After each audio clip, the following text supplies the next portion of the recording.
Welcome to Sunday service. My name is Marga. This is my husband, Peter Goering, and we're welcoming the guests at Expanding Light and all of the viewers that are in the internet. This weekend is a very special weekend for Ananda. In Portland, our community in Portland are celebrating the 20th anniversary there. So from here we join in blessings and joy that they may keep spreading these teachings of inner attunement with God and self-realization with all those around them. This week's commentary is from book Rays of the One Light, weekly commentaries of the Bible and the Bhagavad Gita by Swami Kriyananda. The reading is, Victory demands the courage of conviction. Truth is one and eternal. Realize oneness with it in your deathless self within. The following commentary is based on the teachings of Paramahansa Yogananda. Jesus Christ said in the Gospel of St. Matthew, chapter 10, Think not that I am come to send peace on earth. I came not to send peace, but a sword. For I am come to set a man at variance against his father, and the daughter against her mother, and the daughter-in-law against her mother-in-law. And a man's foes shall be they of his own household. He that loveth father or mother more than me is not worthy of me, and he that loveth son or daughter more than me is not worthy of me. And he that taketh not his cross and followeth me, after me, is not worthy of me. He that findeth, that is to say, that clingeth to, his life shall lose it, and that he thus loseth, in other words, that give up his life for me, for my sake, shall find it. God tests the firmness of our faith. The sword described here is the sword of discrimination. The struggle Jesus described is not the war against unknown enemies, but the struggle with our own attachment to all that is nearest and dearest to us, humanly speaking. Ultimately, it is a war against the ego itself and against anything with which we surround ourselves to bolster the ego's fragile sense of security. When Yogananda, as a boy, fled to the Himalayas to embrace a life of solitary meditation, he was apprehended by his older brother Ananta and brought home again. At a certain point, before he would accept defeat, he whispered to his friend Amar, his companion on the flight, let us slip away when opportunity offers. We can go on foot to Rishikesh. But Amar, whose brother had accompanied Ananta, had turned pessimist, disclaiming any intention of continuing their adventure. Yogananda's memorable comment of Amar's refusal was, he was enjoying the familial warmth. The spiritual warrior rejects the familial warmth. Rather, he claims the whole universe as his home, as the Bhagavad Gita puts it in the 14th chapter. Unaffected by outward joys and sorrows, or by praise and blame, secure in his divine nature, regarding with equal gaze of clod of mud, a stone, a bar of gold, impartial towards all experiences, whether pleasant or unpleasant, firm-minded, untouched by either praise or blame, treating everyone alike, whether friend or foe, free from the delusion that in anything he does, he is the doer. Such a one has transcended nature's triune qualities. Thus, through Holy Scripture, God has spoken to mankind. Om, Om, Om.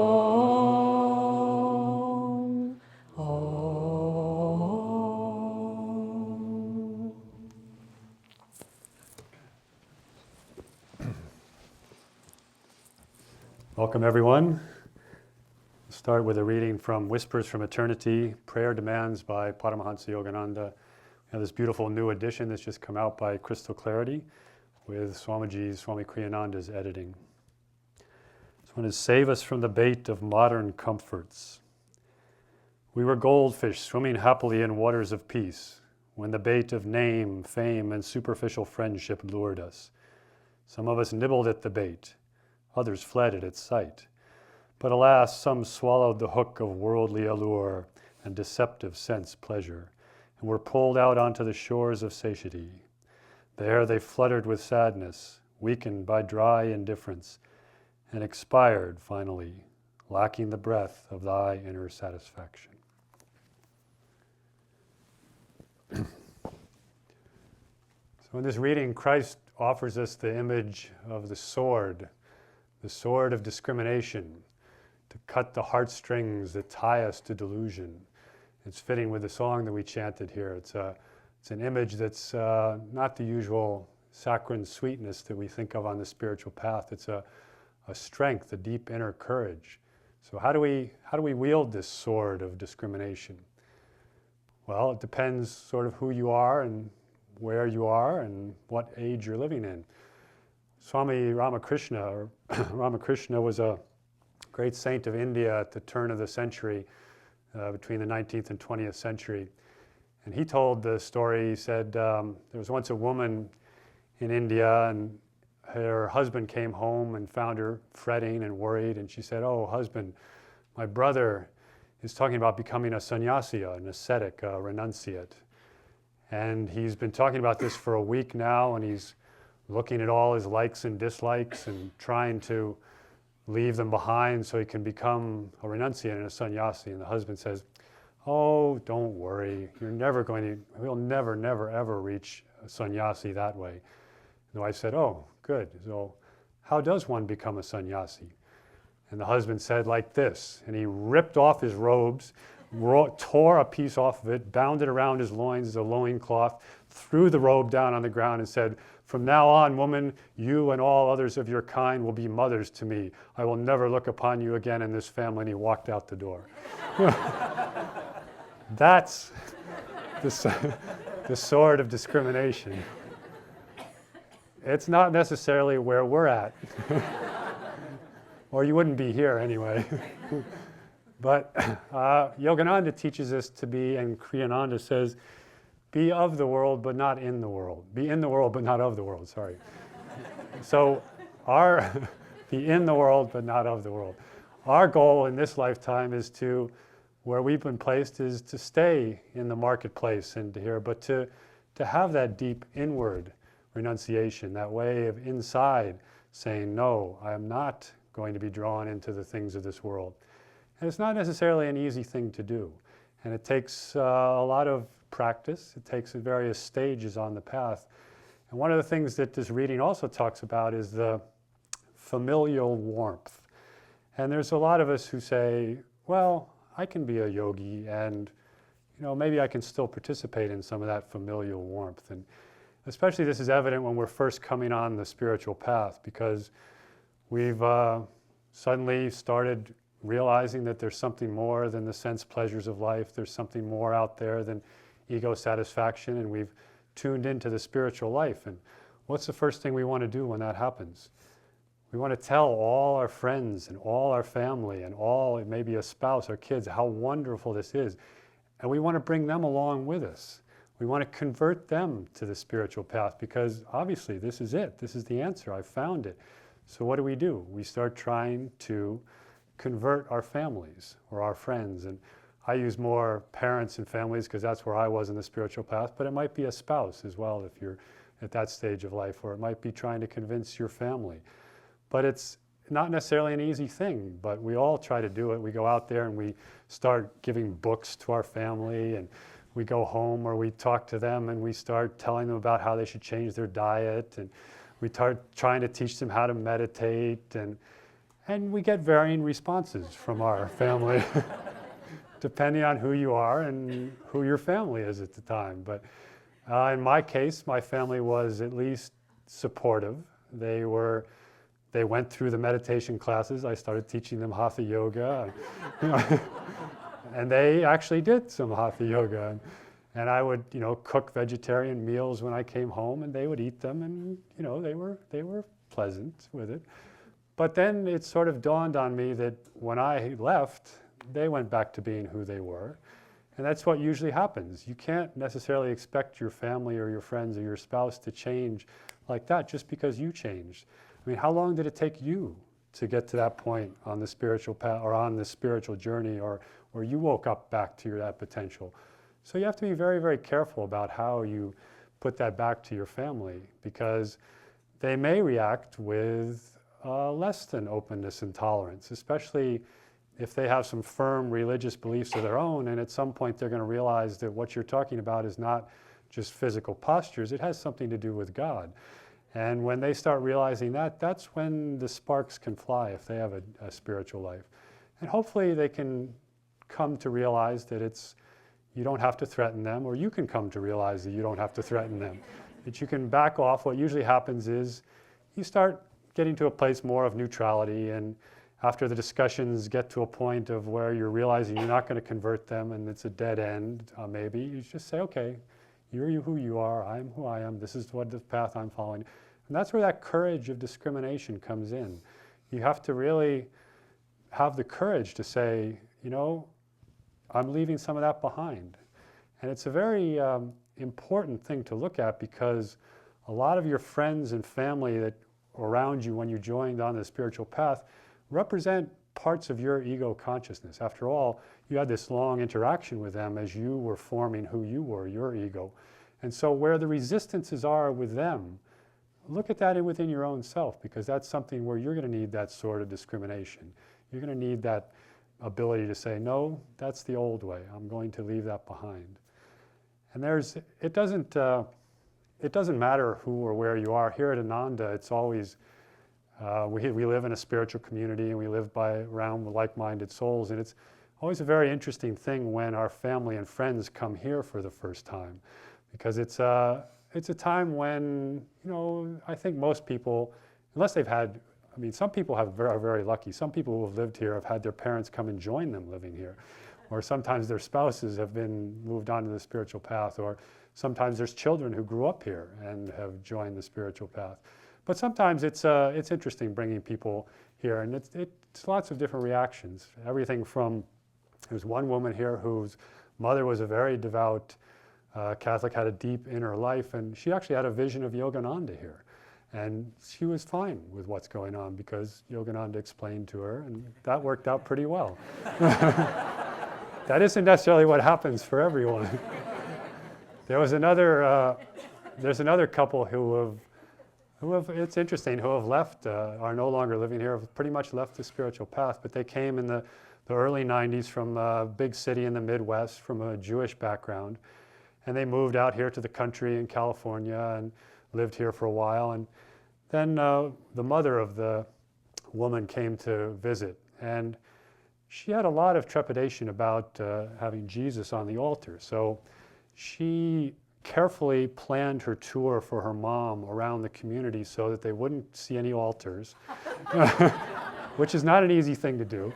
They wouldn't see any of the pictures of the masters, and they were, you know, they just see this as a nice community full of, you know, beautiful people and smiling. And so they were going down toward the Crystal Hermitage, and I think it's still there, but at the intersection of Ayodhya Way and Sages Road, right before you go down towards Ayodhya Cluster and the Hermitage, there's a cross up on a tree.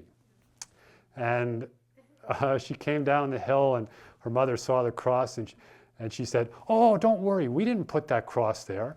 And she said, "Oh," and her mother said, "Well, why is that cross there?" I said, "Oh, don't worry, it's just where somebody got shot when he got out of..." One of our neighbors, you know, his friend got out of prison and came back and settled the thing and shot him there. And so for her,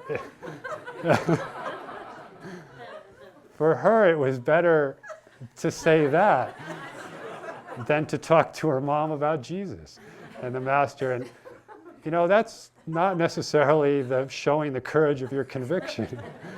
And I don't know why, but since they've left the community and left that life, but it's the best thing, Kriyananda gives the advice, the best thing you can do with your parents or your family is not try to convince them. Give them their own time to come to it, and just be who you are, because once they see what benefit the spiritual life has for you, they will relax into it, and it might help them move along on the spiritual path. They might actually pick up one of those books that you gave them and read it, instead of just filing it on the shelf so when you come home, see, here's your book.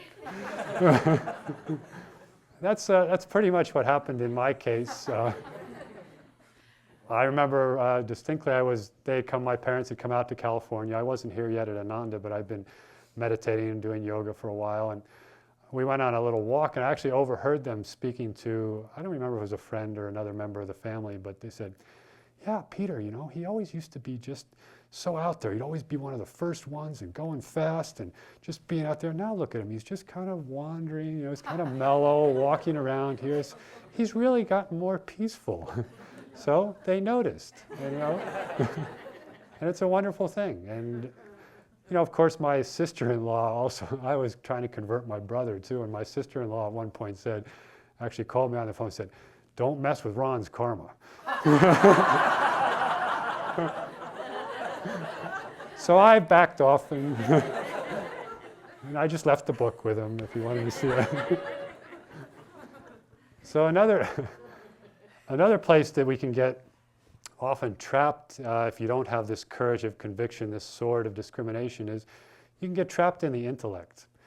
And it's one of those things that spiritual-minded people, this is Kriyananda is writing this in his Gita commentary, he said spiritual-minded people are often drawn to vicarious discussion of spiritual truths instead of actually living the spiritual truths. And when you first come on this path and you realize the wealth of the whole world, the whole horizon opens up of all this wonderful spiritual truths that are out there. And the intellect, of course, wants to grasp those, wants to understand it, wants to do it, but do it in a way that it's used to doing out in the world, a superficial way of naming it and putting labels on it and categorizing it and getting nice little outlines of how it all works. And of course, this is what I did too, being somewhat of an intellectual bent in my life. And I started buying books, and I'd spend a lot of time in bookstores and just be, taking one book and then another and buying them and taking them home and doing all these wonderful readings. And I joined this ashram. I was doing yoga in the ashram, and after about, 6 or 7 months they were very wonderful people. One of the women in the ashram was giving a lecture, and I started thinking, yeah, I could give that lecture. I know what she's talking about. I know exactly how all that works, because I just read that, and I know it. And I get into these discussions, and I didn't necessarily realize at the time that being able to speak it wasn't necessarily being able to live it. And again, Ramakrishna has a great image, the image of the crow. The crow is a very, very intelligent bird. It can find the way to steal food and get in there, and it will immediately fly away and be on its guard. And it's a very wily bird, but as Ramakrishna pointed out, it still eats dead carrion. It doesn't know where it's supposed to go. We're so clever in our ignorance, is what Yogananda said. We get into these things, and our mind just takes us off somewhere. We become basically armchair devotees, as Yogananda called it. We like to sit back and have these nice discussions and not really change anything. Sure, we do our meditation and we do this, but we don't really interiorize that as a wisdom, as of where that's really coming from.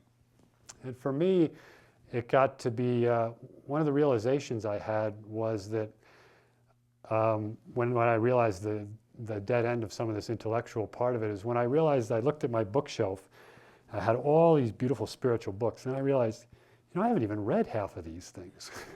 You just get you get them for just having them on your shelf there. You get that spiritual advancement. So, no, that doesn't work. So I left, we leave that behind. And the intellect is part of your ego, and it wants to just bring everything into it. It doesn't want to change. It just says, well, this is the way I've dealt with the world up until now, so I'll just continue. Spiritual path, no problem. I'll just understand it, label it, put all my things together, and we'll be fine. Well, it doesn't work like that. That courage, that sword of conviction comes in again to say, no, we have to at some point move on to wisdom and leave that behind.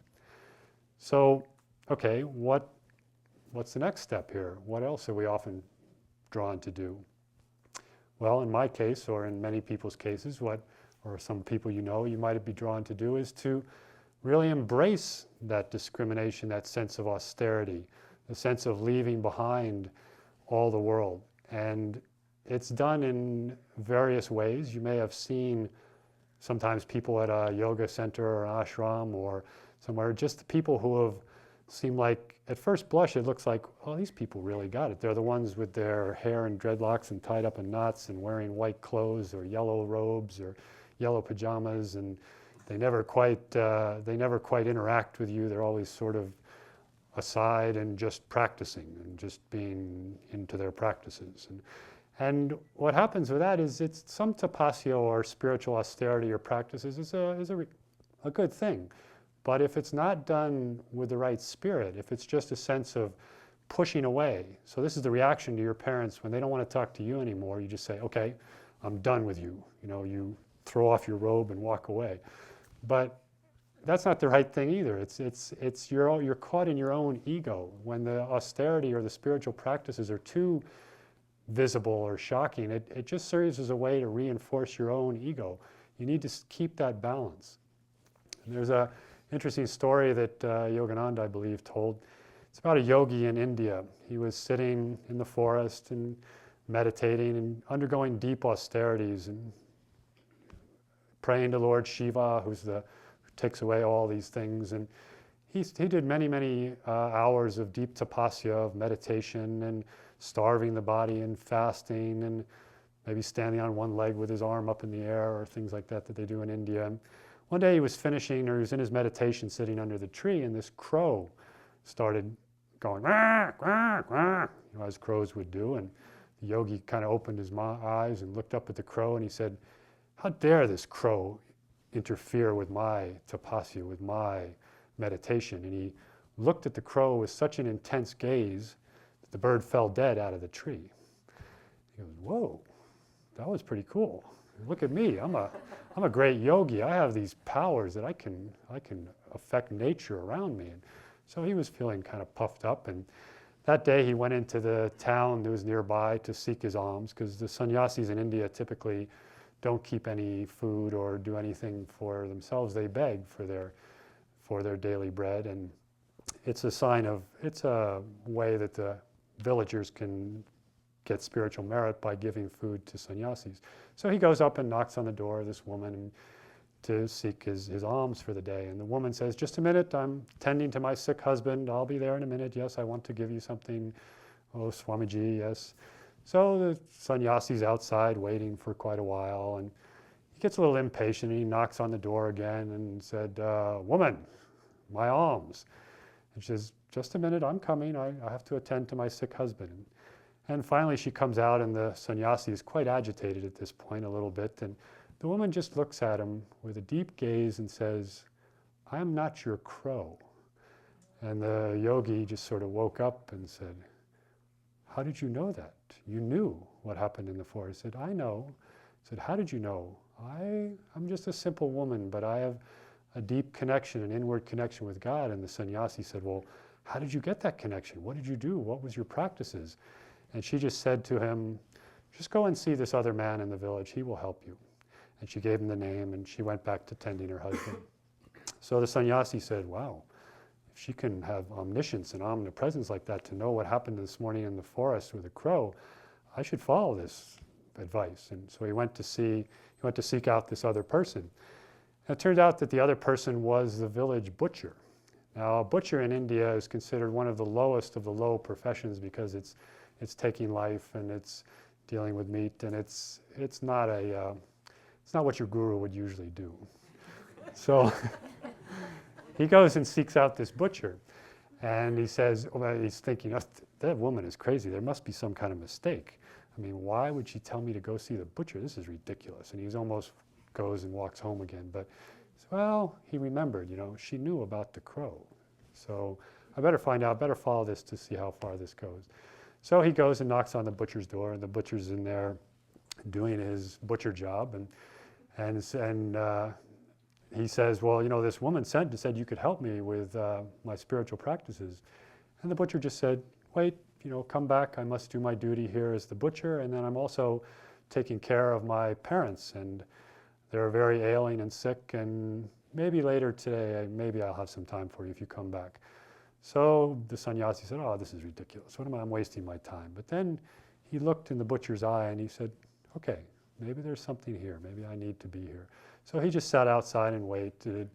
And then the butcher closed his shop and he tended to his parents and he went through the rituals that he had at the end of the day. And finally he did appear and came out there and he said to the sannyasi, he said, "What may I do for you?" And the sannyasi said, "Well, I want to learn the spiritual practices that would give you these powers to be able to have omniscience, to know what's happening in the forest when you're over here, as this woman did." And the butcher just looked at him and said, "You know, my son, the powers are not what it's about. What it is just doing dharma, doing what's in front of you, just taking one step where God, in front of you, where God has placed you, and keeping that sense in your mind all the time that you're doing this not for you, not to gain any powers, but you're doing it for God. You're giving it back to Him because this is where the divine has placed you." And that is the practice. Your meditation is fine, all your practices are fine, but you must do it with an attitude that is correct, that will actually lead you to the divine. And this is actually what Yogananda and Kriyananda have taught us too. I mean, Kriyananda writes that if you do the austerities, if you do these practices or shunning of the world without the right attitude, without the heart opening, without a devotion, without a sense of looking for that joy that's involved in it, you're just going to be left with self-righteous smugness, is what he calls it. That's all you get, is your self-righteous smugness to say, "Look at me, I'm a spiritual guy, I'm better than these guys, these worldly people over here." But it's not going to get you very far on the path, and it's not that discrimination we're looking for. Now, that's not to say that some austerity isn't a good thing, because we really do need to take this sense of holding the distractions of the world at bay a little bit, of not giving in to every billboard, of every television ad, of everything that's around you telling you you're going to find happiness through sense pleasures, you're going to find it through ego gratification. If we're really going to take some movement on the spiritual path, we have to push that away. And one of the ways you can do that is through doing some austerities or things. It can be a very good thing, especially in these trying times we have here. It's really good to see, what is it, where does my joy really come from? What can I really put up with here? And there was a particular experience that I had when I was quite young and just starting on the spiritual path. I just started meditating, and it was when part of my spiritual journey was traveling. I figured if I traveled around enough, I could get enlightened and see all these different places. And the trouble was, this guy Peter kept coming with me, and he just kept, this dialogue going inside that didn't really help me much. But anyway, I happened to be in Tunisia, in the northern part of the Sahara Desert. And I was traveling, some by hitchhiking and some by bus, very much on the cheap. And this day I decided to take this bus, and we were going to cross this place. It's called I think it was the Urg is the name of it. It's basically, there's this total desolation of desert. And it's the Sahara Desert. It was in October, but it was quite warm still in the 90s, 100s. So I got on the bus and had my backpack, and I found a seat. There weren't very many people on the bus, and I sat down in the back and got my backpack there. And I realized that the buses weren't made for people who were 6'6". And there was about this much leg room in the seat. So I said, well, okay, that's kind of interesting. So I can either take the whole seat and put my legs out like this, or maybe if I have to, I could put my knees up. So I took the whole seat because there weren't very many people on the bus. So then we went a few more stops, and lots of people started getting on the bus. And some of you have been in India and you've seen the sort of basic buses. We're not talking about the video deluxe coaches here. We're talking about the basic buses. And they're the main source of transportation for a lot of the very poor people. And so you try to get as many people on the bus as you absolutely can, and you bring everything with you that you need. So there were all these people going to market. So a family got on and had some chickens with them, and I realized that the chickens were still alive and sort of squawking. And then somebody else, another family got on, and they had a goat, and they brought that down the aisle. And pretty soon the bus was getting rather full, and people were looking at me taking up my whole seat here. And so I kind of shoved over and scrunched up my knees, and they all sat down next to me. And you also may know, if you've ever traveled in the third world, that people don't necessarily shower as much as we do. And it was, water's a scarce thing in Tunisia. And so the temperature was high. We got all these people crowded in, the chickens, the goats. People started getting on the roof. And we hadn't even really started going across the desert yet. And it was only 80 miles, but I started calculating, okay, at this rate, it's going to take us about 4 hours to go 80 miles. So I decided, okay, there's two things I can do. I can get off the bus, and then I'm in the middle of the desert, in the middle of nowhere, and I'm probably not going to ride hitchhiking, or I can just put up with this. And so fortunately, I chose the inner path, and I just said, okay, I'm going to close my eyes and start meditating and just go inside. And I'm going to stop focusing on how hot I am, how bad it smells, how many chickens there are in this bus, and just go inside. And it worked. And it's something that actually stayed with me, that experience, that I could withdraw my senses from this. The senses were not being gratified at that moment. I was withdrawing the senses and going inward. And it actually helped me to say, okay, there is something else here. I can touch back into something this, and I relaxed. And it's actually, I made it through the voyage okay, and actually had a discussion with some of the people next to me, and it was, all part of the experience. But there is that austerity, that tapasya you can do at times, to not give in to your likes and dislikes, to not say, I have to have this or I have to have that to be happy. As we move into these very trying times, we're perhaps on the verge of a great economic depression here in the country, in the world. And it's a good time to remind ourselves, well, what do we really need? What is it that really is going to feed me inside? What is it that I'm going to feel that's going to bring me the joy? What do I want? Well, you could see and say, I could probably live on not very much food. If I bought a sack of rice and a sack of lentils and a few spices, that's what 30 or 40% of the world live on anyway. I could probably live on that, and I'd probably be a lot better off than if I was eating some of the things I'm eating right now. And what else do I really need? Well, I need friends around me. I don't really need to go out to dinner. I don't really need food, happiness in my food and restaurants. If I have my friends with me, I can just stay home and meditate. Wow, what a concept. And it might actually be something that could help us in these times. The world right now is being gripped in a lot of fear, and it's going to take those of us who have that sword of discrimination to say, that's not who we are. That's not what gives us the gratification that we need. It's not what we want out of this world. What we want is inside. That peace is in here, that joy. It isn't going to come from outer things. And sure, it's a little scary to have those outer things taken away sometimes, but the real suffering that's going to come from this crisis is from people thinking that that's who they are. The stockbrokers, unless they're closet yogis at home, those stockbrokers right now they're losing a little bit of their identity, of their self-worth, of that ego consciousness of who they think they are. And they're panicking a bit. And a lot of other people, if you're propped up by, as it says, all those things that prop up the ego around you, if those are what you identify with and they're taken away, it's going to be a hard time. But if you don't identify with those, and you identify and you know that the true source of happiness, of joy, comes from within us, we'll be fine in the crisis. And sure, you need to do what you need to do, and you need to prepare, and you need to be responsible, and you need to help others. And just remember, when you're helping others, they may not be at the same level of realization that you are, and give them some time to come to these spiritual truths. But you can help them best by being your example, by setting an example of calmness, of inner strength, of that courage, of your convictions that go, it's just a body. What's the worst that could happen? I mean, Kriyananda, if you haven't heard it, I recommend that you listen to his talk that he gave in Palo Alto in July. And he talked about, hard times and the coming crisis. And he just kind of went through one delusion after another and just said, you're going to find it in relationships? No, that's a joke. You're going to find it in sense pleasures? No, that's a joke. And he says, after all, it's just a body. What's the big deal? It's like moving from one suit of clothes to another, or going from one door to another. If you lose this body, there's still life. The soul within you is still living.